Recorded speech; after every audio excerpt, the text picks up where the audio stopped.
Bueno, Listo. bienvenidos a este podcast con el abogado degenerado, pero tenemos a un abogado que no es degenerado, un abogado que en serio es muy culto y sabe mucho de derecho de familia y derecho procesal. Se llama Álvaro Cabies. Ay, Álvaro, qué gusto tenerte acá, qué gusto que hayas aceptado estar con esta gaminada. Y pues bueno, vamos a hablar de derecho procesal serio, güey. Pero mi primera pregunta es, ¿tú prestarías plata? Sí, claro. ¿Sí? ¿Bajo Yo qué le criterios? Pues primero que revisaría la solvencia, revisaría bajo qué figura podría garantizar la deuda. Puede ser a través de una letra de cambio, un pagaré, una hipoteca. ¿Y por qué prestarías plata por un pagaré, una letra de cambio? O sea, ¿qué tiene especial eso? La letra, el pagaré son como los más utilizados pues en ese tipo de negocios.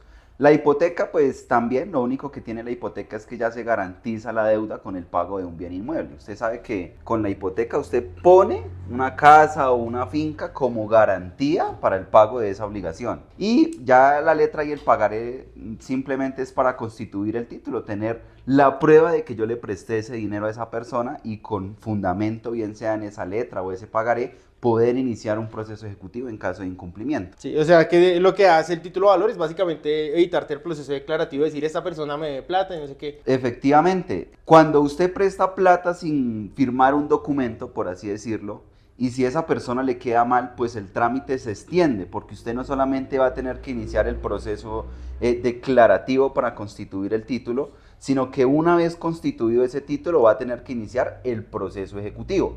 Sin embargo, bueno, ahí hago una claridad porque ya dependerá la cantidad de dinero. Como usted bien sabe, Nicolás, en Colombia existe un proceso que se llama el proceso monitorio y ese proceso es para deudas que no superan la mínima cuantía. Actualmente la mínima cuantía, si mal no estoy, está aproximadamente en los 52 millones de pesos. Este proceso es fácil porque usted le pide al juez declarar la deuda y si el demandado le dice sí debo o debo parte del dinero, ahí mismo van a dictar sentencia y siga adelante con la ejecución. Es como si usted tramitara el declarativo y el ejecutivo en un solo proceso. O sea, es mucho más fácil. Es mucho más fácil, pero la limitación es que es única y exclusivamente para mínimas cuantías. Bueno, dijiste que le prestarías plata a una persona si tienes una garantía. Pero, ¿y si no tienes esa garantía, entonces con qué te respondería esa persona? Bueno, ahí hay otra opción que es pedir un fiador o un deudor solidario. Y pues lo ideal es que ese deudor solidario o ese fiador tenga finca raíz. Más allá de que acredite de pronto ingresos, porque los ingresos, usted sabe que hoy puede tener trabajo esa persona, pero mañana no. Entonces, de lo mismo sirven los ingresos. Mientras que la finca raíz es más, digamos, puede perdurar esa propiedad en el tiempo. No, y que lo otro es que igual los ingresos están limitados para los embargos, ¿no? Exactamente. No sé si nos puedes hablar un poco sobre los límites a los embargos. Actualmente no tengo conocimiento en cuánto está eso. Eso varía cada año de conformidad a una tabla que emite la superintendencia. Pero te refieres a los embargos en cuentas bancarias, En ¿sí? cuentas bancarias, sí. Sí. Y en cuanto a salario, pues ya sabemos que eso tiene unas limitaciones aún mayores. Ujú. Ahorita creo que es el 5% de lo que exceda el salario mínimo, si mal no Es una estoy. quinta parte, una quinta parte. Es una quinta parte de lo que excede el salario Puta, mínimo. weón. Sí, pero lo que decías de las cuentas bancarias sí que es cierto porque en fin y al cabo es una resolución de la superfinanciera. Creo que el año pasado estaba como en 44 millones, ahorita no sé la cantidad exacta de lo que es el monto inembargable. Aunque mira que igual varía porque, por ejemplo, para efectos tributarios y cuando tú le ves por ejemplo, acá a la Secretaría de Movilidad por multas de tránsito, es inferior, weón. O sea, el año pasado estaba como en 22 millones de pesos, ahorita no sé cuánto estará. Claro, el Estado siempre busca cómo Sí. garantizar que, Sí. que los deudores morosos le paguen al Estado, pero a los particulares sí, pues digamos que el monto de inembargabilidad es un poco más alto. Pero mira que ahora que hablas también de los embargos, weón, y en propiedad inmueble, pues igual también está limitada, ¿no? O sea, no es que como que tú puedas embargar cualquier propiedad inmueble y pues quiero que hables específicamente sobre el tema de las limitaciones cuando la vivienda está afectada a vivienda familiar. Claro, efectivamente hay que revisar porque en Colombia existen pues dos figuras, ¿no? Ajá. Está el patrimonio de familia y la afectación a vivienda familiar. Eso es, digamos, usted puede constituir una hipoteca con esas figuras. Normalmente los bancos cuando le prestan para adquirir la vivienda, ahí mismo garantizan la hipoteca y le hacen constituir el patrimonio de familia o afectación a vivienda familiar. Pero ya digamos para particulares, cuando usted va a prestar plata y va a garantizar la deuda con un bien inmueble, lo ideal es que usted se asesore de un abogado y le diga, venga, hágame un estudio de títulos y dígame si ese bien inmueble permite o con ese bien inmueble puedo garantizar la deuda. Porque yo puedo tener un bien inmueble, pero si el bien inmueble está afectado a patrimonio de familia o a vivienda familiar, pues eso ya es una limitación que solamente puede levantarse si lo autoriza un juez de la República o de común acuerdo según la figura que se esté utilizando. Y ahí tengo una pregunta, ¿cuál es la diferencia entre el patrimonio de familia inembargable y la afectación a vivienda familiar? Listo, la afectación a vivienda familiar garantiza, como bien lo dice el nombre, la vivienda para cuando hay menores de edad. Normalmente esa afectación a vivienda familiar se constituye en favor de un menor de edad normalmente. Si usted sabe que el bien inmueble está con afectación a vivienda familiar, pero el beneficiario ya cumplió la mayoría de edad, pues usted como acreedor puede iniciar el proceso para solicitar que se levante esa afectación y embargar el inmueble. Eso se puede hacer. El patrimonio ya de familia tiene que ver es con la pareja, ¿sí? Es que usted no pueda vender, por ejemplo, si usted tiene su esposa o su compañera permanente y afecta el bien inmueble a patrimonio de familia, usted no puede vender ese bien inmueble sin la autorización de la otra persona. Pero de igual manera se podría embargar un patrimonio de familia o también tendría ese problema del... El patrimonio de familia es claro. Se puede también, no, mentiras, el patrimonio de familia no es inembargable también. Ok, y la vivienda familiar, la afectación a la vivienda familiar. Lo que le digo, ya habría que verificar si el beneficiario aún es menor de edad. Ok. Porque sucede, digamos, pues digamos desde mi experiencia donde más se ha presentado es con el cobro de cuotas de administración. Usted sabe que usted compra un apartamento y puede durar ahí viviendo 30 años y usted constituye la afectación desde que compra el inmueble, pero si usted ya, digamos, transcurrió 10, 20 años, su hijo ya no es ya es mayor de edad, pues eso lo faculta a usted para levantar esa afectación. Ok. Y digamos, cuando uno compra un apartamento, ¿cuál de las dos debería constituir? ¿Hay alguna regla? Pues no hay, digamos, ahí no hay que sea una que sea mejor que la otra, no, eso sí ya depende de la situación en particular. Pero no hay diferencia en cuanto a los montos ni nada. No, pues no tengo conocimiento ahorita en cuanto a qué montos te refieres de pronto. O sea, en cuanto a que se pueden constituir ambos, independientemente de si mi apartamento es de 500 millones o de 100 millones o de 1.000 millones, da igual, ¿sí? Sí, pues la verdad no sé si existe ahorita un monto para eso. Okay, Puede okay. que sí, pero no tengo conocimiento del tema. Ok. Ahorita que hablamos de deudas, hay gente que se sobreendeuda porque precisamente, no sé, de pronto no le hicieron un estudio de crédito muy adecuado, la persona tal como dices tenía unos ingresos y después ya no los tiene. ¿Esa persona tendría alguna solución? Porque pues dicen que igual existe el proceso de insolvencia, pero ¿qué requisitos tiene una persona para entrar en insolvencia en Colombia? Bueno, sí, eso es muy frecuente, ¿no? Las personas se sobreendeudan justamente para iniciar el proceso de insolvencia. Yo no manejo muy bien el tema de la insolvencia, pero hasta donde mis conocimientos o hasta donde tengo conocimiento sé que es estar en mora por más de 90 días y que las deudas superen el doble del patrimonio que tiene esa persona, si mal no estoy. Ok, el 50% del pasivo total. Exacto. Ok. Pero ¿tú a qué más te has dedicado en la vida? ¿A temas de familia? Yo, digamos, mi fuerte es el tema de familia y el tema civil. ¿El tema El de tema familia? civil. Porque tú recomendarías a una persona casarse si está muy enamorado, ¿o crees que el amor no debería llevarnos a tomar esas decisiones? Bueno, pues eso sí ya es como un tema más de la forma de pensar de cada persona. Casarse pues es un contrato Ajá. y obviamente como todo contrato tiene unas consecuencias patrimoniales, civiles, ya dependerá de qué quiere cada persona patrimonialmente. Digamos, si a usted lo que lo afecta o le impide casarse es qué va a pasar con su patrimonio, pues cásese y constituya capitulaciones matrimoniales. Y listo, y ya sabe que cada quien lo que va a conseguir pues va a quedar en cabeza de cada persona. O incluso para evitarse en ese problema, si no constituyen capitulaciones, lo que yo le digo a mis clientes es listo, si usted va a comprar una casa, procure que la casa quede 50 y 50, para que después no haya problemas en cuanto a la liquidación, porque si ambas personas aparecen en el certificado de tradición y libertad como propietarias, 50% la mujer, 50% el hombre, pues cuando se vayan a divorciar ya saben que más allá de qué le corresponde a cada uno, ya son propietarios en el certificado. Ok. Pero igualmente si uno está casado y adquiere un bien, en principio haría parte de la sociedad conyugal. Bueno, ahí sí como responden los abogados, depende. ¿Y de qué depende? Depende porque en Colombia existe un tema que se llama la subrogación de bienes. Y esa subrogación tiene que ver, por ejemplo, con aquellas personas que tienen un patrimonio antes de casarse.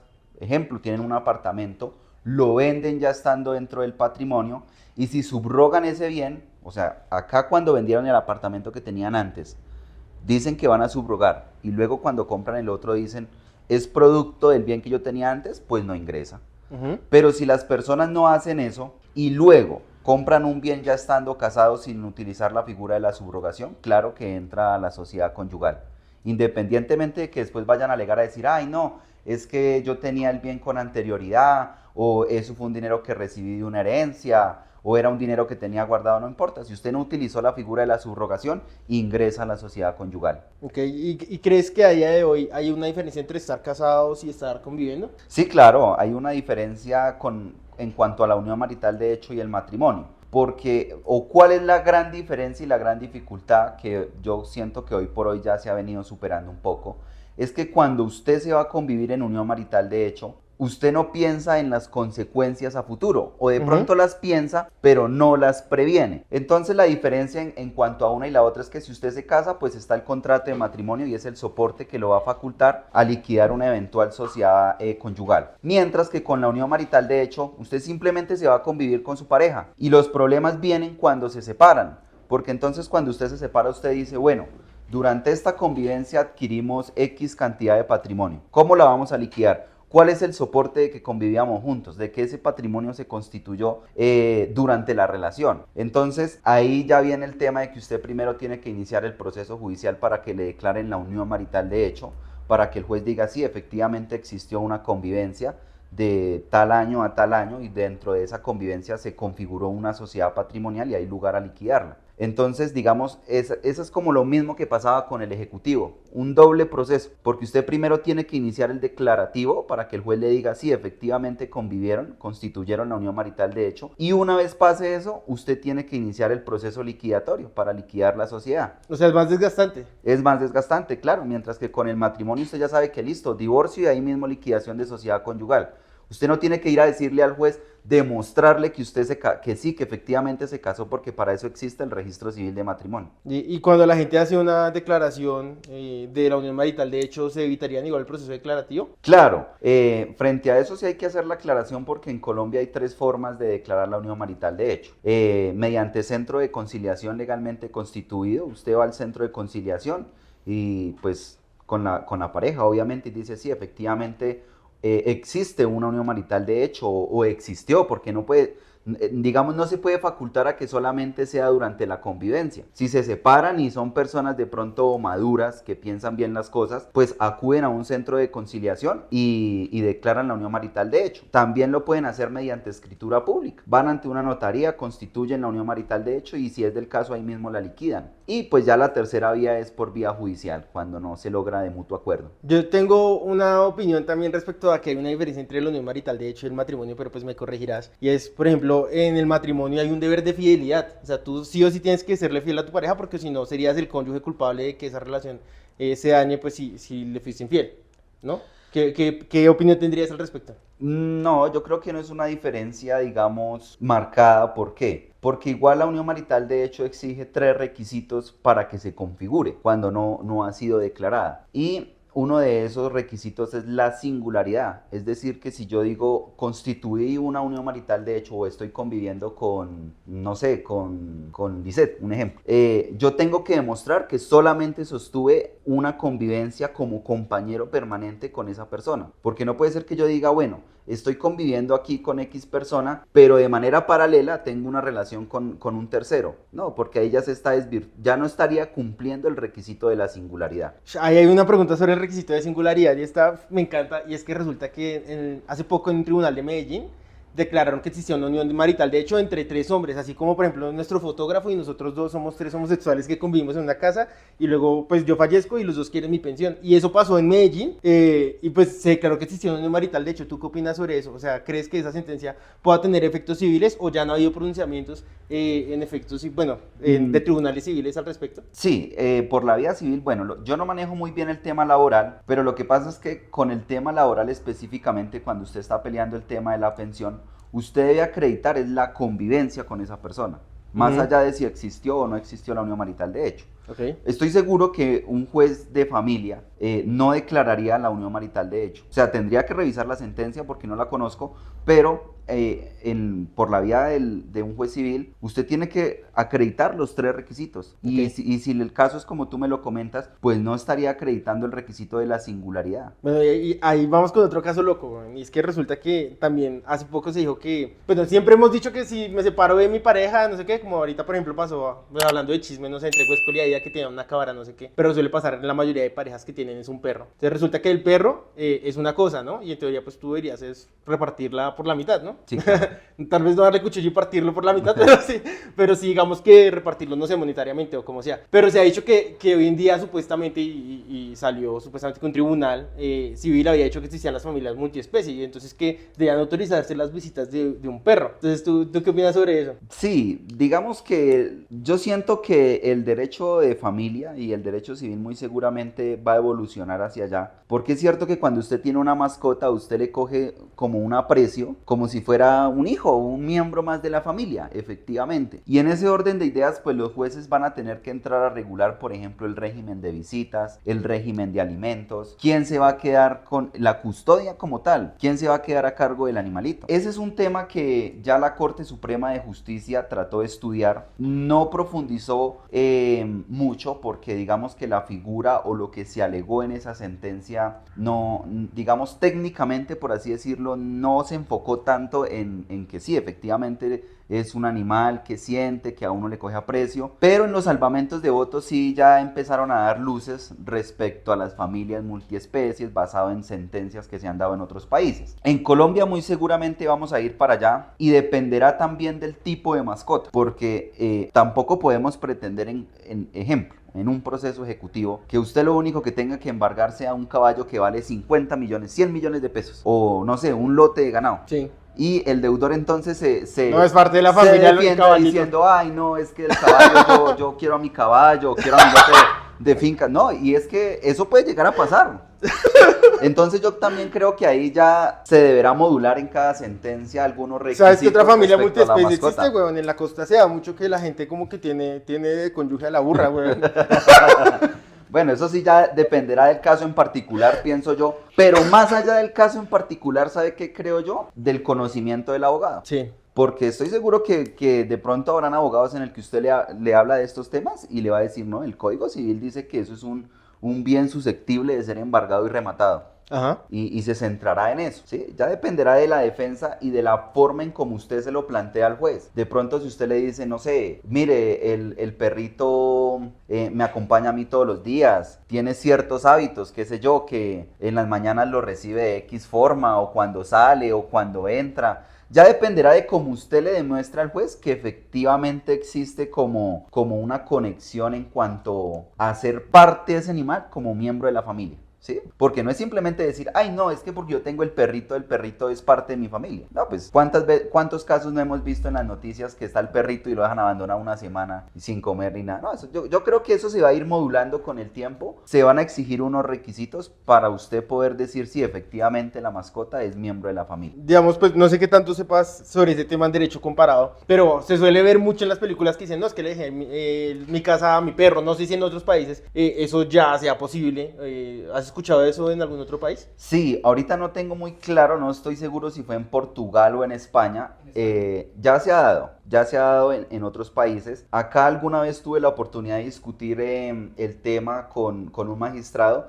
Yo creo que en Colombia como tal que usted le deje la herencia al perrito, no creo que sea tan así. De pronto a lo que sí podemos ir es de pronto a dejar como una especie de albacea, ¿no? Que digamos yo diga, te dejo la herencia a ti, Nicolás, con la única y exclusiva condición de que usted le va a dar una buena calidad de vida a la mascota. Ok.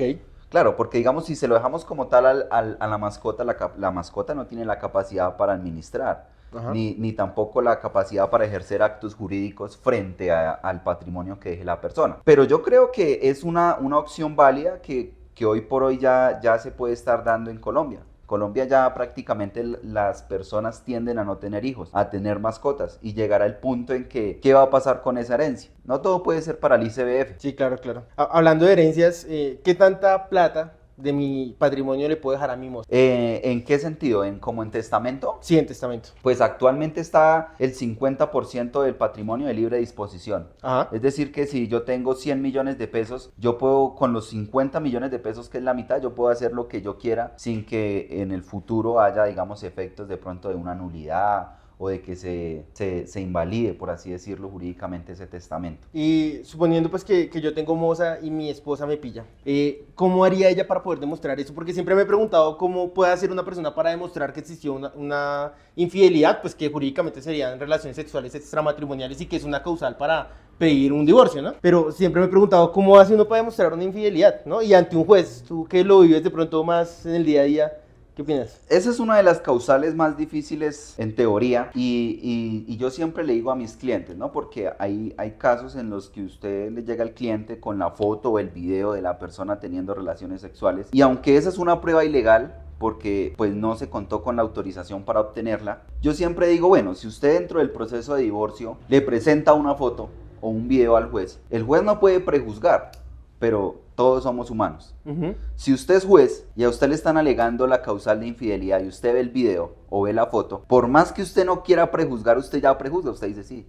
Claro, sí. Él o ella fue infiel, efectivamente, así le hablen la carreta que le hablen dentro del proceso. Ahí de por sí ya va un punto como a su favor. Y ya como tal para probar la infidelidad, pues testigos, viajes, fotografías, videos, grabaciones, conversaciones de WhatsApp. Ya habría es que ver la forma de cómo se pueden incorporar legalmente al proceso. Me acuerdo, tú fuiste alumno de Henry Sanabria, ¿cierto? Sí, porque a mí efectivamente. Henry Sanabria alguna vez en una clase me dijo, no, es que igual usted puede entrar con su mozo a un motel y le toman una foto, pero ¿quién dice que no entraron a ver televisión? Efectivamente, esa Sí. es la otra. Usted tiene que demostrarle algo, porque sí, yo puedo salir con mi amiga teniendo a mi esposa y eso no quiere decir que ya per se sea infiel. Ajá. No, yo tengo que demostrar que esa relación es una relación amorosa y que configura la infidelidad. Pero pues como le digo, eso ya dependerá de las conversaciones de WhatsApp, del trato que tengan frente a las personas, de los testigos que los vean y qué tanta credibilidad esos testigos le den al juez. Y hablando de infidelidades,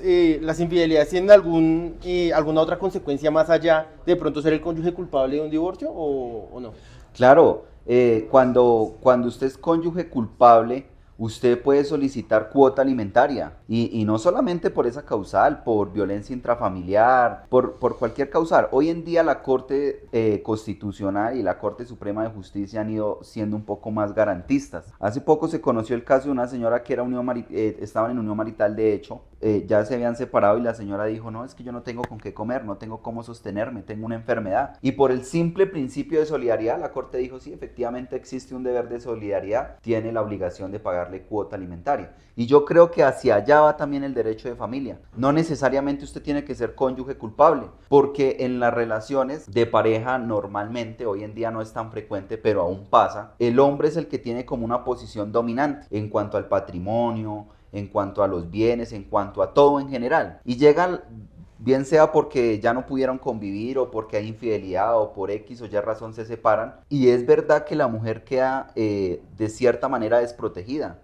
Y entonces, ¿dónde está el deber de solidaridad si de pronto todo el patrimonio queda en cabeza si son bienes propios, por ejemplo? Si el señor siempre tuvo dinero, fue millonario antes de casarse, pues existe también el deber de solidaridad y existen sentencias que hablan del tema incluso. Entonces no necesariamente tiene que ser usted cónyuge culpable.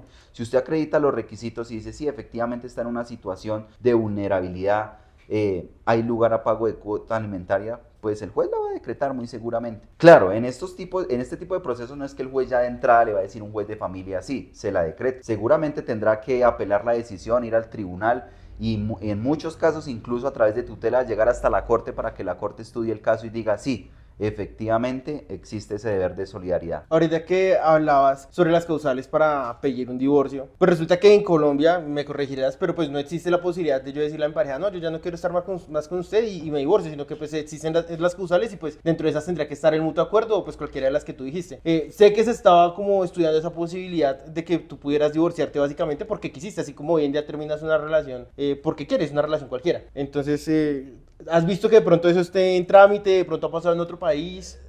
Bueno, no sé si en otro país está o no está. En Colombia igual tengo conocimiento de que hay un proyecto de ley presentado por alguna congresista del Partido Verde, pero realmente no sé en qué estado está en el Congreso. Es que en Colombia ese es el tema, ¿no? Que usted puede darle seguimiento a una ley y puede ser aprobada, pero si después en estudio de constitucionalidad se cae, la misma da. Sí. Eso es como la ley esta para los violadores, que le vamos a dar cadena perpetua y todo el mundo salió allá a sacar pecho y decir, ay, sí, los vamos a mandar a la cárcel y no sé qué. Y allá llegó a la Corte Constitucional, todo el mundo jurídico sabía que eso era inconstitucional. O sea, se rasgaron las vestiduras diciendo, nuestro proyecto de ley. Y allá llegó a la Corte y lo tumbó. Entonces, digamos que más allá del trámite que se le dé en el Congreso, tenemos es que esperar a que si se tramitó bien y qué dice la Corte Constitucional. Bueno, y ahorita, pues siguiendo hablando de parejas, sé que uno a veces pues se puede meter con una persona porque dice no está, o bueno, muchas personas se meten con otras porque dicen no, esta persona es de una familia de plata y de pronto después yo lo puedo heredar. ¿En Colombia es posible heredar a mi pareja? ¿Cuándo es posible? Sí, claro. Bueno, ahí hay varias figuras, ¿no?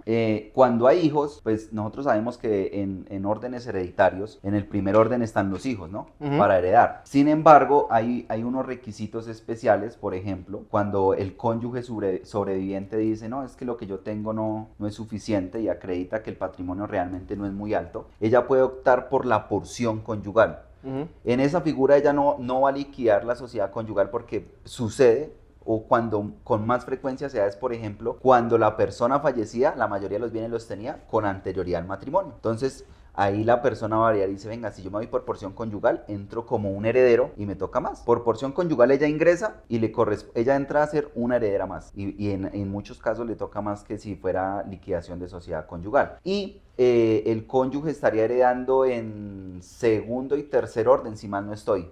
Segundo y tercer orden hereditario. Cuando no hay hijos, entran a heredar los padres y la esposa. Y ya en tercer orden, si mal no estoy, es solamente la esposa. Ok. Bueno, devolviéndonos al tema de los embargos, yo quisiera que me explicaras cuál es la diferencia entre un embargo y un secuestro. Bueno, el embargo normalmente se da es para cuando hay bienes inmuebles o bienes muebles sujetos a registro, vehículos, barcos, aeronaves, etcétera, que estén sujetos a registro. Entonces, el embargo es esa inscripción que ordena el juez hacer en el respectivo folio de matrícula inmobiliaria. Y el secuestro es la materialización de ese embargo. ¿Por qué? El secuestro es un auxiliar de la justicia que nombra el juez una vez practicado el embargo, porque hay que decirlo, es subsidiario, es requisito de el secuestro en muchos casos, primero el embargo. Entonces usted registra la medida cautelar y una vez registrada el juez va a ordenar el secuestro del inmueble. Nombran a un auxiliar de la justicia, ejemplo, cuando es una casa, nombran a una persona y van a ir a esa casa a ver quién está en esa casa. ¿Y eso con qué fin se hace? Normalmente ese tipo de embargo, si es una casa, si la persona no paga, eso se va a ir a un remate. Y el secuestro lo que va a impedir es que a la hora de rematar el inmueble aparezca una persona diciendo, no, es que yo soy poseedor. Uh-huh. ¿Sí? O el dueño no era esa persona que usted embargó, sino era otro. No, el secuestro, pues, bueno, de entrada es que si cuando van a practicar el embargo, la persona no es la propietaria, pues no le van a registrar el embargo. Es más como para evitar esas figuras de la posesión, porque imagínese usted, entonces hoy en día los deudores decían, listo, me embargaron, pero yo me valgo de un familiar o de un tercero para que se meta al inmueble y diga yo soy poseedor y empiece a ejercer actos de posesión. Entonces el secuestro lo que impide es eso. El secuestro obviamente va a tener la administración de ese inmueble una vez hecha la diligencia. Él va, si hay arrendatarios, pues le hacen contrato de arrendamiento y ya será al secuestre directamente a quien le paguen ese canon de arrendamiento. Cuando, digamos, en el inmueble vive el propietario del inmueble, hay una figura que se llama el depósito provisional y gratuito. El inmueble queda secuestrado, pero a la persona que vive ahí se le deja en calidad de depósito. Es decir, que la persona el día de mañana no puede decir, ay, es que yo soy poseedor, o inventarse figuras para no entregar el inmueble. Ok.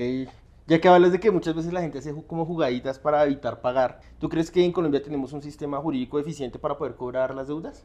Bueno, en cuanto al sistema jurídico, yo creo que sí es eficiente.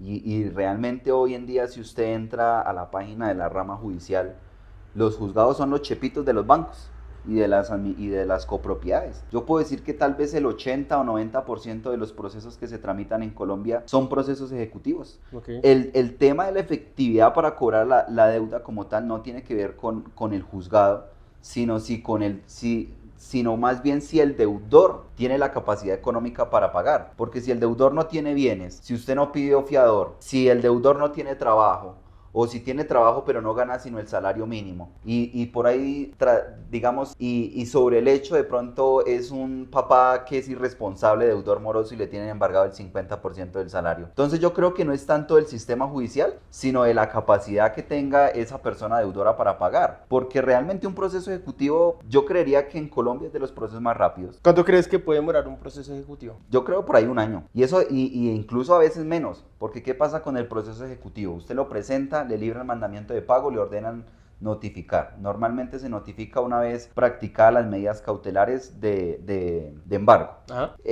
Usted notifica, el deudor tiene 5 días para pagar o 10 para proponer excepciones, y muchas veces, yo me atrevería a decir que tal vez en el 50% más, el deudor que sabe que debe ni siquiera se presenta. Entonces en ese caso el juez, ¿qué hace? Libra auto que ordena seguir adelante con la ejecución, ya hace las veces de sentencia y ahí ya simplemente sigue el avalúo y el remate de lo que se haya embargado. Entonces es un proceso realmente rápido. De pronto en algunos casos sí se ve un poco dilatado ya cuando proponen excepciones, incidentes, el demandado de pronto no se notifica o hace hasta lo imposible por perderse y que no lo notifiquen rápido. Pero me atrevería a decir que es de los procesos más rápidos tal vez que hay. Sí, yo digo que para uno como abogado puede ser algo rápido, pues sabiendo que hay procesos de 15 años o lo que sea, pero yo digo que para una persona normal igual es largo un año, ¿no? Porque igual cuando tú haces el embargo, listo, te decretan la medida cautelar, pero esa plata no te llega de una a ti. Sí, efectivamente, cuando a usted le embargan el salario, le van descontando, le consignan a órdenes del juzgado, y a usted solamente le van a pagar hasta que quede en firme el auto que aprueba la liquidación del crédito. Sí. Entonces, entre la presentación de la demanda y ese auto puede transcurrir incluso, sí, más de un año, año y medio. Ahí ya depende de cómo usted haya planteado la deuda, porque si se demora y usted planteó intereses moratorios e intereses de plazo, pues bueno, los de plazo ya se sabe que es la fecha que usted constituyó en el título valor para el pago. Pero ya los demora será pues hasta que pague. Claro. Hasta que pague el 100%, no es que hay porque ya me están descontando el salario o ya me tienen embargado, ya no me van a seguir generando intereses, no. Es hasta que usted pague el último centavo de la obligación. Entonces, digamos, esa es como la garantía que de pronto tiene el acreedor por la demora judicial. Ahorita dijiste pues que hay un límite distinto para los embargos cuando se trata de alimentos, ¿no? Ya que una persona normal pues sería lo que supere el 50%, exactamente, la quinta parte de lo que supere el salario mínimo, y pues dijiste que para deudores de alimentos era el 50%. Digamos, ellos tienen otros límites, o sea, aparte de eso, ¿tienen otros límites distintos los deudores de alimentos? No, bueno, lo que pasa es que los deudores morosos alimentarios sí tienen, digamos, varios perjuicios, por así decirlo, porque para particulares es la quinta parte de lo que exceda el salario mínimo, es decir, que a usted siempre le van a garantizar por lo menos el salario mínimo. Pero para las deudas de alimentos es todo lo contrario, no es lo que exceda, es hasta el 50% del salario mínimo. Si la persona a mí me dice, ay, no, es que yo solamente gano el salario mínimo, o por ejemplo pasa mucho con las personas independientes, es que yo no trabajo, yo no tengo un empleo formal. No, la norma para esos casos, cuando usted dice no tengo trabajo, la ley le presume a usted que usted gana el salario mínimo. Usted ya tendrá que demostrar dentro del proceso que efectivamente es un pobre diablo y no tiene cómo pagar. Y por el contrario, si usted está en una empresa y usted dice, no, es que yo gano solamente el salario mínimo, pues la ley le permite que a usted le embarguen hasta el 50% del salario mínimo. Hoy en día creo que está como en 1.200.000. 1.300.000. 1.300.000, entonces son 650.000 pesos lo que le podrían embargar si gana el salario mínimo. ¿Y en las cuentas bancarias no tendría el mismo límite que para una deuda normal o podrían embargarle todo directamente cuando se trata de alimentos? Y pues la verdad yo en ese caso nunca he embargado cuentas bancarias. Pues es que mire, ¿qué pasa? Cuando una persona es deudora morosa, sí. En la mayoría de los casos es porque realmente no tiene la plata. Sí. Es muy raro, existen casos. Yo actualmente tengo un caso contra un exjugador de Santa Fe. Imagínense, es jugador de Santa Fe y no de hecho tiene ese caso me lo pagarle. comentó cuando nos conocimos, weón, o sea, haz cuentas. Imagínense. Haz cuentas de lo demorado. Pero, ¿qué pasa? Normalmente usted no se va a lo que tenga en las cuentas bancarias porque normalmente la gente no tiene. Sí. No tiene. Y los límites de inembargabilidad son altos. O sea, es que usted... Pero eso te quería preguntar, o sea, los límites de cuentas bancarias para una deuda normal. Por ejemplo, yo lo veo a Bancolombia y también se supone que no me pueden embargar si tengo menos de 44 millones, en teoría. ¿Cuánto? Bueno, ese es el límite que conocía el año anterior. Pero digo, ¿en alimentos aplica ese mismo límite?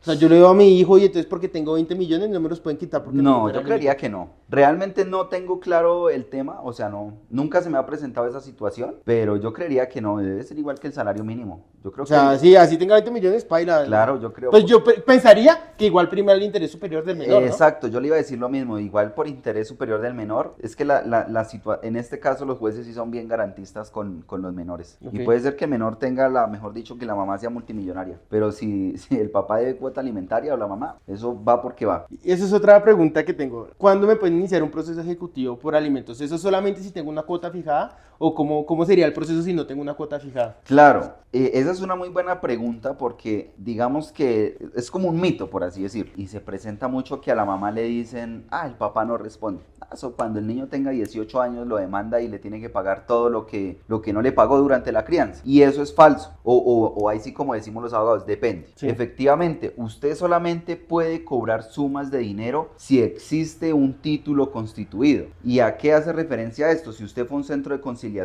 y pactó una cuota alimentaria, o en una comisaría de familia le impusieron una cuota, o incluso un juez de la República le impuso una cuota alimentaria en una sentencia judicial, ese documento es lo que a usted lo va a facultar para posteriormente iniciar el proceso ejecutivo. Mientras no exista cuota alimentaria fijada, pues nada, el trámite es que usted tendrá que demandar primero al papá o a la mamá irresponsable para que le fijen esa cuota y luego de fijada la cuota, si esa persona incumple, eso lo va a facultar a iniciar el proceso ejecutivo. Pero mientras no exista ese título, nada, el papá pues relajado o la mamá porque pues ¿qué le van a cobrar? Ahora que hablamos de esto y pues que tú dices que hay muchas afectaciones por deber alimentos, también resulta que hay un registro para los deudores de alimentos. ¿Tú qué piensas de eso? ¿Crees que ha funcionado para que las personas sean más responsables con los pagos o crees que no tiene ninguna incidencia de eso? Sí, yo creo que el REAN, el REAN lo que hace es que impone una medida de presión, por así decirlo, en cuanto a esos padres morosos. Falta darle más difusión, hay muchas personas que hoy en día no conocen el tema. El REAN, digamos, impone muchas limitaciones. Una de ellas es, por ejemplo, que si usted es papá moroso y no tiene bienes, tiene bienes muebles, o bienes inmuebles, perdón, y a la hora de ir a venderlos, la notaría le va a pedir el registro de deudores alimentarios morosos. Y si usted está reportado ahí, no le va a dejar hacer la transferencia del bien inmueble. ¿Sí? Sí, no se lo deja. De hecho, ya en todas las notarías para la mayoría de actos de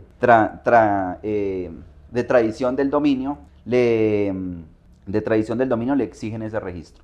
Si usted va a salir del país y está reportado ahí en el registro, ya no le permiten la salida del país. Si usted está trabajando para una entidad pública o va a trabajar para una entidad pública, le piden el registro. ¿Y cuál es la diferencia? Que si usted está reportado y está trabajando, pues a usted lo pueden suspender de su trabajo. Y mientras usted no pague, puede estar suspendido. Y si usted no está trabajando, pero se le presenta la oportunidad, pues en ese momento usted no lo van a contratar simplemente por estar allí reportado. Entonces, por ejemplo, si usted es un papá amoroso y sabe que está allí y ese es el motivo por el cual usted va a perder una oportunidad laboral, pues usted qué va a hacer, va y se pone al día para que le levanten rápido la medida cautelar. Entonces es más como una medida de presión. No, y mira que de hecho muchas empresas, incluso privadas, se han dedicado ya a pedir este registro para poderte contratar. Entonces, también yo siento que hay una presión también por parte del sector privado. Sí, bueno, en el sector privado no impone, digamos, como Sí, una pero no está la como tal obligación, ley. pero muchas empresas lo están pidiendo. No, y magnífico porque pues el interés del menor sí prevalece en todos los ámbitos realmente. Bueno, ahorita que hablamos sobre, es una frase clásica mía, pero ahorita que hablamos sobre el tema de los bienes que son propios y cuáles son comunes en una sociedad conyugal, pues me quedó la duda sobre exactamente cuáles son propios y cuáles son comunes. ¿Podrías explicar, eso es un listado o cómo funciona? No, los bienes propios son los que usted tiene antes de irse a convivir con esa persona o de contraer matrimonio. Ajá. Si usted tiene una casa y en 6 meses se va a casar, pues esa casa es un bien propio. Ajá. Sin embargo, hay que aclarar que con los bienes propios no quiere decir que no ingrese, digamos, la propiedad como tal, el bien no ingresa. Pero cuando usted vaya a liquidar, se ingresan, por ejemplo, las valorizaciones. Okay. Si usted se casó en el 2010, un ejemplo, pues del 2010 al 2024 es claro que ese bien ha tenido una valorización. Eso es susceptible de ser liquidado. Si a ese bien propio se le hicieron mejoras, ejemplo, era una casa de un piso, y durante el matrimonio se construyeron 2 pisos más, pues esa es una mejora que es susceptible de ser liquidada en la liquidación de la sociedad conyugal o sociedad patrimonial. Pero como que exista un listado, no. Digamos, los bienes propios son los que yo tengo cuando estaba soltero, por así decirlo. Y los bienes sociales son los que se adquieren durante la convivencia, bien sea como compañeros permanentes o como esposos. Ok. Y en una sociedad patrimonial, bueno, no marital, de hecho, ¿es posible hacer capitulaciones? Efectivamente, el Código General del Proceso establece esa figura. Sobre el tema no hay mucha jurisprudencia. Realmente lo que sucede es que la norma no es clara. ¿Y no es clara con qué? La ley 54 de 1990, que creó, por así decirlo, la unión marital de hecho, establece como unos requisitos para que surja la sociedad patrimonial. Entonces, una cosa es que yo me vaya a vivir con mi pareja. Yo me voy a vivir hoy y hoy inicia la unión marital de hecho. Pero la norma dice que la sociedad patrimonial surge a partir, o no surge, la ley la presume una vez transcurridos 2 años de esa convivencia. Entonces ahí es donde surge la duda. ¿Cuándo constituyo yo las capitulaciones maritales? ¿Antes de esos 2 años? ¿Después? ¿Inmediatamente me voy a convivir? Entonces eso da para muchas interpretaciones. Realmente no es un tema que esté 100% discutido por los doctrinantes o la jurisprudencia. Yo que le recomiendo más bien a las personas que me dicen, estamos en unión marital de hecho, pero no queremos que los bienes que adquiramos sean susceptibles de ser liquidados más adelante. Declare la unión marital por notaría y liquídela en la misma escritura. Mira que alguna vez le escuché pues a un abogado, pero yo dije, ¿será cierto? No sé. Decía que supuestamente las capitulaciones no solamente son para pactar efectos patrimoniales, sino que tú también puedes pactar cosas más allá de lo patrimonial, como por ejemplo, no sé, tener 3 relaciones sexuales a la semana. No sé, ¿tú qué opinas de eso? No, eso no. No, las capitulaciones, bien sea solamente son para el matrimonio o sí, efectivamente, no, esos acuerdos ya, pues en las capitulaciones, yo nunca he visto realmente, y si nosotros nos vamos a la literalidad de la norma, es más para efectos patrimoniales. Ok, o sea, en teoría no se podría pactar nada más allá de lo patrimonial. Sí, efectivamente. De pronto, usted sabe, ese es el tema de pronto de las personas que no toman asesoría. Usted en un contrato puede decir 50.000 cosas. Ajá. Y hay cosas que son naturales del contrato, que así usted no la diga, se entiende. Y hay gente que en los contratos se pone a pactar, por ejemplo, cosas ilegales. Claro. Eso, así como usted lo contrato un sicario y le hago un contrato de prestación de servicios. Exacto, así usted lo haga y usted diga, yo tengo acá el contrato, pues ese contrato es inválido, no tiene validez porque usted está, digamos, pactando sobre algo que es ilegal o ilícito. Sí, entonces, claro, como en este caso sería la libertad sexual y reproductiva de cada uno de los cónyuges, ¿no? Exacto, entonces, así usted lo diga, se tendrá por no escrito, por así decirlo, o si el contrato como tal solo versa sobre esa situación, pues eso carece de licitud.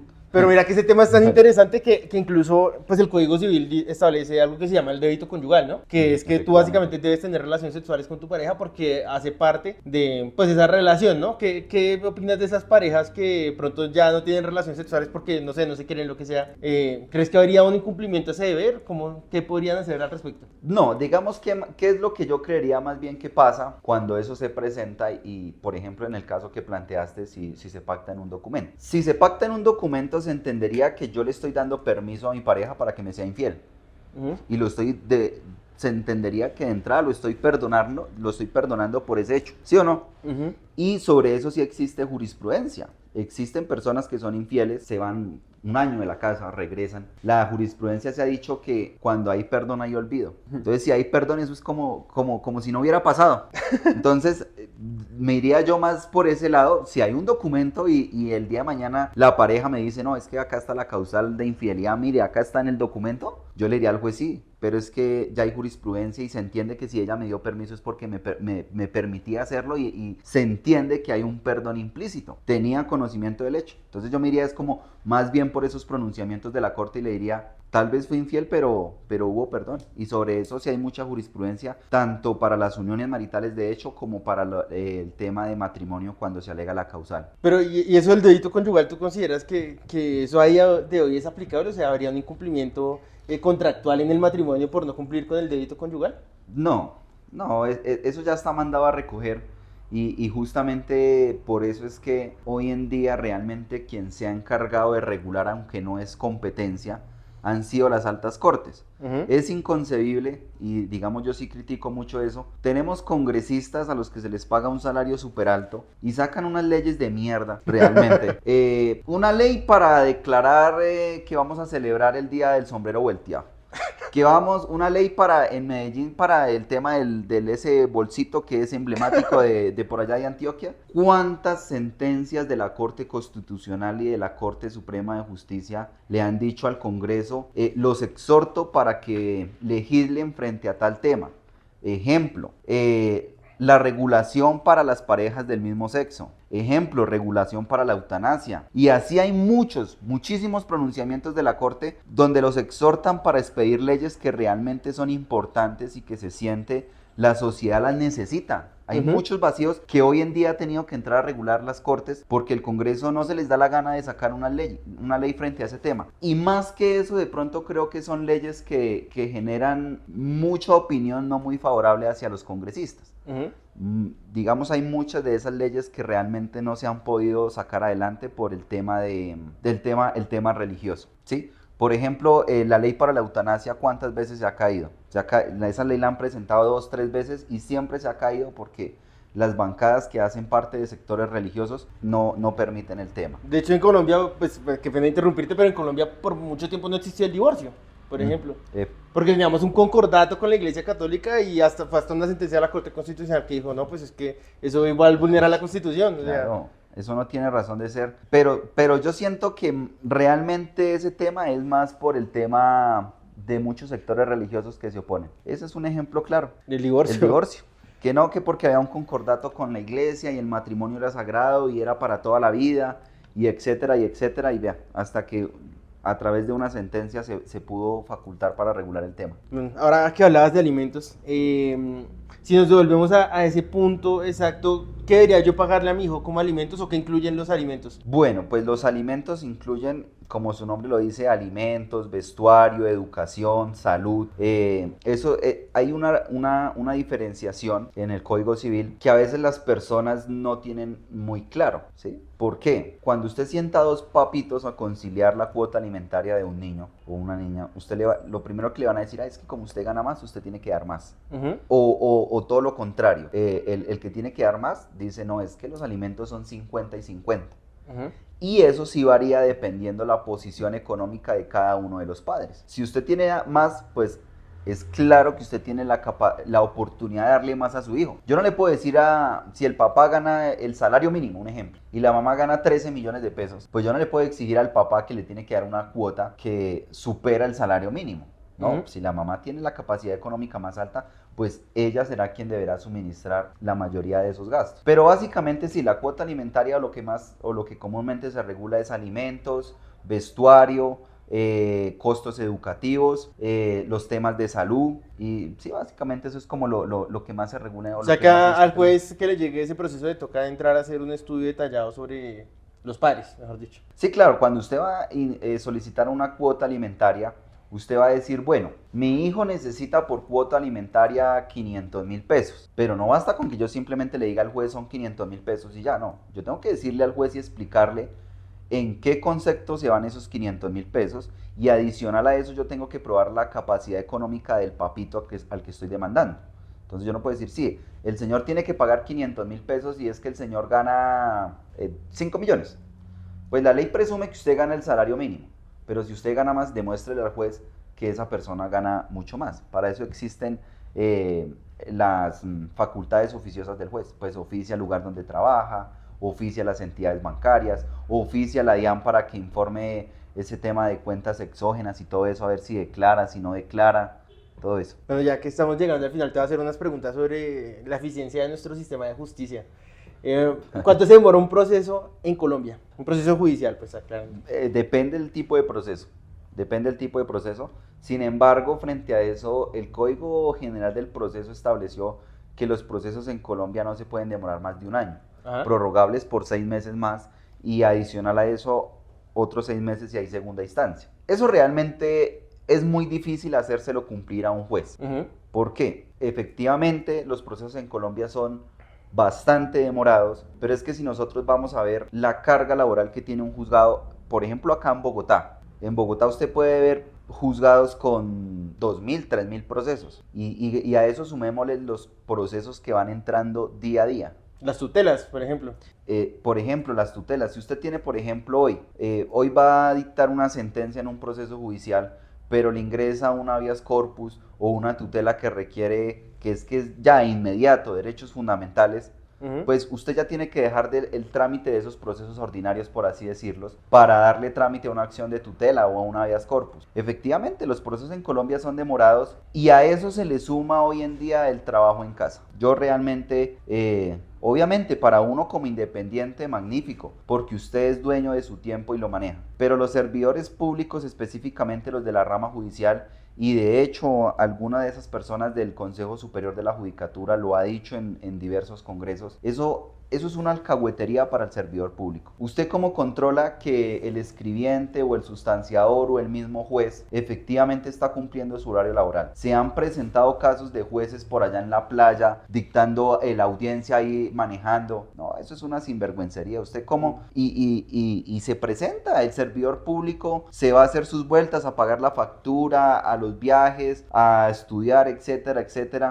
Entonces, yo siento que específicamente este año la rama judicial se ha ralentizado mucho más. Y la excusa perfecta que tienen es que la actualización de la página de la rama judicial. Y esa no debería ser. Sí, es que cambiamos del sistema al CIUJ, ¿no? Que ahora es el nuevo sistema, entonces que estamos demorados por eso. O también se crean, por ejemplo, a mí me ha pasado que se crean juzgados de descongestión y entonces luego acaban el juzgado y entonces se vuelve otra vez para el antiguo juzgado y se demoran así en aceptarte una demanda. Puedes hacer tutelas, puedes hacer lo que sea y se puede demorar meses en que se acepte una demanda, cuando en teoría según el código son 30 días para que te acepten una demanda. Para que le decidan sobre la admisión. Pero ¿qué pasa con...? Esa es otra cosa, lo que tú dices.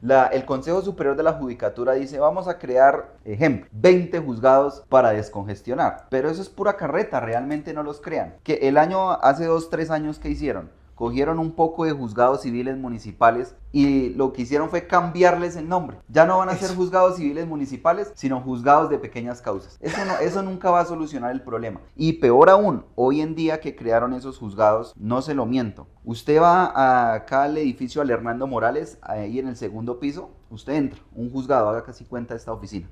Sí. Y encuentra 5 o 6 escritorios con un funcionario y cada escritorio es un juzgado. Imagínense eso. Ahorita en los juzgados de familia hubo unos juzgados nuevos que crearon. Yo no había tenido la oportunidad de ir hasta la semana pasada. Y unos cubículos ahí con 2 funcionarios y eso es un juzgado. ¿Usted cree que eso realmente le va a dar descongestión judicial a los procesos?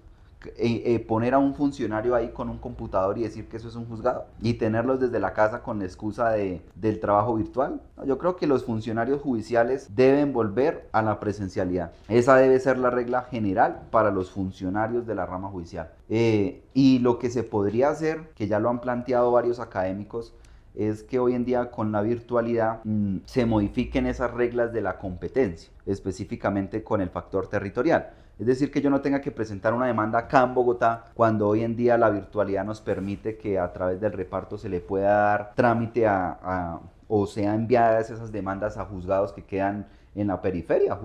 Los juzgados menos congestionados son los de los pueblitos. Hay pueblos que llevarán por ahí en el mes un proceso, 2 procesos, 3 procesos. Entonces ahí es donde se ve la desigualdad en la carga laboral, porque es que en las grandes ciudades usted puede ser un juez civil municipal, pero acá en Bogotá un juez civil municipal, ejemplo, tendrá 3.000 procesos anuales. Ajá. Y en un pueblito tendrá a lo mucho 100, 200 procesos. Entonces también está esa desigualdad y yo creo que esa podría ser la figura de pronto para solucionar el tema de la descongestión judicial. ¿Y no crees que eso imposibilitaría que los jueces tuvieran contacto directo con la prueba? Porque se supone que eso también es un principio del Código General del Proceso, ¿no? Que es la inmediación entre pues, el juez y la prueba. Pero bueno, en ese requisito o esa inmediación de la prueba se presentaría, digamos, ya ejemplo, con pruebas que se deben practicar de manera presencial, una inspección judicial. Es como la que se presenta con más frecuencia y se me ocurre en este momento. Pero por ejemplo una prueba documental o la recepción de un testimonio, pues usted la documental la aporta con la demanda o en las oportunidades procesales que le otorga el Código General. Y el testimonio, pues lo mismo es hacerlo ir al juzgado y lo mismo es virtualmente. Pues ahí se discuten varias cosas, ¿no? Pero hay una solución para eso. las comisiones. Para eso usted puede comisionar a otro juez o incluso a algunos funcionarios ahí del mismo despacho judicial, creería yo. Interesante. Entonces, para mí no se pierde la inmediación, o de pronto en la forma en cómo se aplica, sí, claro, pero existen soluciones. Comisiones, si a usted le queda muy difícil. ¿Cómo se practican las pruebas para no perder la inmediación, por ejemplo, en una inspección judicial cuando la demanda es acá en Bogotá y se tiene que hacer una inspección en Cota, por ejemplo? Pues el juez comisiona al juzgado de Cota y el juez de Cota va y practica la diligencia y se la envía al otro juez. Bueno, mi última pregunta está relacionada con el tema del territorio. Y es que resulta que muchas veces tú demandas a una persona o quieres demandar a una persona que preciso está fuera del país, se fue del país por lo que sea. ¿Qué podrías hacer en ese caso? ¿Hay alguna forma de cobrar esas deudas? Sí, realmente el Código General del Proceso, cuando son deudas dinerarias, dice que se puede iniciar el proceso en el lugar de cumplimiento de la obligación. Entonces, si yo te presto dinero a ti y tú te vas del país, pero en el documento dijimos que ese dinero se cancelaría tal día en la ciudad de Bogotá, pues así usted se vaya del país, ya sabemos que el lugar donde se debe presentar la demanda es Bogotá. El Código General también plantea otras figuras, por ejemplo, para cuando no se estableció. El Código dice que será el último domicilio que yo conozca de la persona. Si lo desconozco, será la última residencia. Si conozco la residencia, pues será en el lugar de domicilio de la persona que demanda. O sea, las figuras están en el Código General del Proceso. Lo que yo siento a veces que ocurre es que los abogados no las conocen o no saben cómo aplicarlas. Pero sí, si la persona se va del país, eso no quiere decir que no va a pagar. Por ejemplo, una de esas figuras, ya que hablas de esas figuras desconocidas, pues una es el exequatur, ¿no? Es que tú tienes una sentencia acá y la haces cumplir en otro país. Pero yo, por ejemplo, desconozco es exactamente cómo la harías cumplir. ¿La harías cumplir tú o tendrías que pedirle al funcionario judicial que contacte al funcionario judicial de otro país para cumplir eso? No. El exequatur se da es para cuando hay sentencias que se pronuncian en otros países. Ah, es al revés. Se tienen que traer acá para ser validadas por la Corte Suprema de Justicia y ahí sí se puede dar su cumplimiento. ¿Y cuando es de nuestro país a otro? Cuando es viceversa, el cumplimiento de una orden judicial, ya tenemos que mirar a través de las cancillerías y a través de los tratados internacionales que tengamos. Si en ese país tenemos o con ese país tenemos algún tratado que nos permita cumplir esa orden judicial. Pero realmente hacer cumplir una orden de un juez colombiano en otro país es muy difícil. Muy difícil. Entonces... O sea que realmente el mecanismo sí está cortado. Porque sí. Es que ahí ya tocaría mirar el caso en particular, porque puede ser que la persona se haya ido, pero haya dejado un fiador acá en Colombia, o tenga bienes en Colombia, o también se puede pedir el embargo más que todo de bienes, o yo digo que es más fácil embargar, por ejemplo, una cuenta bancaria en otro lugar, pero un bien, usted como le dice a un juez allá, por ejemplo, para el remate. Muy seguramente acá hay unos requisitos para el remate que, por ejemplo, en Estados Unidos no serán las mismas.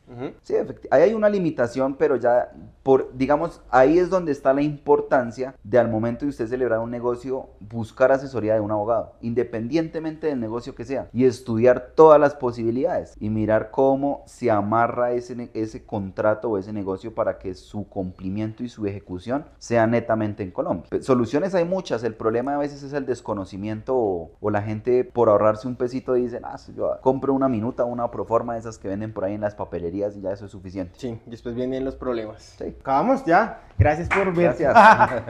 Gracias.